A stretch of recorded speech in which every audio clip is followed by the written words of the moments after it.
Hey guys, it's RC Racer 328 here again.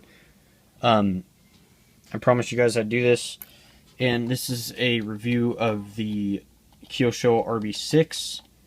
I run it in the mid-motor condition, as you guys can see. It works pretty well. It is a little bit more, I don't know what the proper term would be, maintenance-y? No, a little more difficult to set up, I guess. At least at my track. Might be better because I run at OCRC Raceway in Southern California. And it requires some skill to get it set up and to drive it at that track, but that might just be because I'm a noob to 10 scale stuff. Like, it's not really I'm not the best at the 10 scale stuff. I'm more of a Nitro A scale guy. I can understand most of everything Nitro, but 10 scale, it's like a totally different world, man. But I decided to go with the rb6 because it's Kyosho, and so I know it wasn't a bad car. A bunch of guys that I know run it, and they're really happy with it. And if I was to ever get sponsored, or when I get sponsored by Kyosho, I'll need it anyway. So yeah, they won't want me driving like an Associated or something like that. And that's the only other car I would get, would be an Associated. So, as you can see here, this is the stock body. Crap. I don't use body posts or body clips. I use Velcro only for 10 scale because it doesn't need much more than that. If there's a problem with the LiPo or something, you can get into it really easy. I did cut some holes in there because, at least for the layout that there was before, the Reedy Race layout, it was a really fast track most of the time, so you're on the gas a lot of the times when my electronics were getting slightly warm, not hot, but warm, so I wanted to keep them as low as possible. Put some holes in the back for escape, let some of the air out, put one, and then some in the front. Those aren't straight because I wasn't really trying on them, but, you know, whatever, they do the job, that's all I care. So it is a cab forward body with a little bit more of a downforce here on the front. I kind of ruined the downforce, but yeah, I didn't really notice a difference. This thing actually, for a two-wheel drive buggy, actually has pretty good air control. If you manage to get it into a whip, which is kind of a skill that I have picked up from Nitro and figuring out how to do it. You can actually, if you get it, once you get it into a whip, it has really good air control. For a two-wheel drive buggy, but if it's not in a whip, it doesn't really want to move. So, which is good in some places because you don't want to turn the wheels to try to, you know, position the car a little bit, but then overdo it for a two-wheel drive buggy because it'll flip and tumble and whatnot. Don't mind the dirt in my screws. I literally took it to the track like yesterday, so I just haven't gotten around to it. I've been doing plenty of other things. So, honestly, it's a pretty good car for what I use it for. It's met my expectations. I didn't really expect anything though, so, whatever. I do have the pink springs in the front, and I have the stock pistons. I'm not sure what they are, sorry guys. But I'm running 32.5 in the front and 30 in the rear. Stock pistons all the way around with the pink springs in the front and the gold springs in the rear. The gold are the medium springs. They're 2 steps harder than these. These are the soft, and they have medium, soft, and medium. The whites are the medium soft, I believe. Stock spindles, stock spindle carriers, pretty much everything is stock in this thing.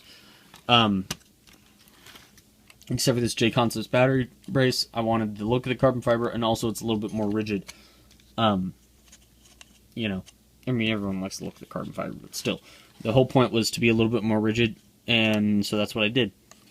Now, there are options in this car to get some more flex out of the chassis. You can take out these side screws, these 3 side screws on each side, to loosen up the side dam itself, and that lets the chassis flex more without getting held back by that.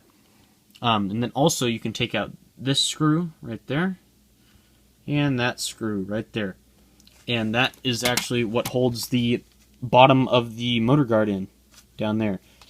And so, once again, it lets the chassis flex a little bit more on its own. And that's about the max flex I can get out of this chassis, unless I milled it myself or whatever. But Kyosho does make a lightened chassis. I'm not sure how much lighter it is. I think it's by like 80 grams or something like that. Or something. Don't quote me on that. It's a pretty good amount.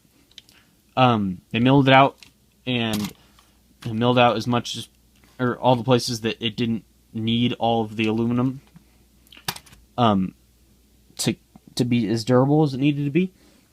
And they milled out the back to give it the back end a little bit extra flex to keep the rear tires planted, I guess, and give it a little bit more drive and whatnot. This car, I don't know, I haven't driven like a C4.2 or a B5M.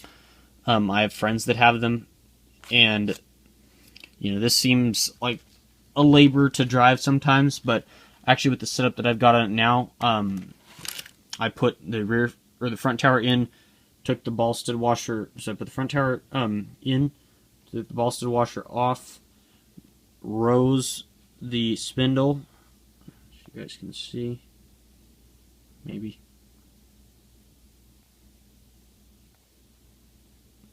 I rose the spindle up. Hubs are all the way forward on the rear. To give it as much forward bite as it possibly could. Shocks on the rear are up one position, as you can see from the very inside hole. They're up one. This is actually a TLR wing. I got it because they are pre-cut around the edges, just not the back, because that's kind of your personal preference for downforce and stuff. So this, it is a TLR wing, and it is a little bit thicker than the stock one, so that's why I got it, and that's what my track had. And they were the same price as the J Concepts one, which I had to cut out, so yeah. A lot of the stuff on here is carbon. The arms are carbon, I believe. Not carbon fiber, just carbon. The towers are carbon. The top brace is carbon. The side dams, no, are not carbon. There's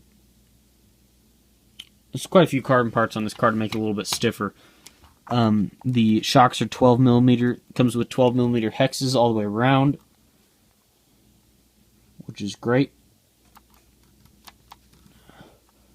They are the clamping ones, too. They're not just slip-on or anything like that. Comes with a ball diff, obviously. CVD rear axles and everything. And honestly, I like it. I do got it down to a pretty good setup right now.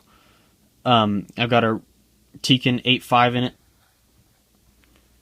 with a Hobbywing ESC, the 2.1 120 amp ESC,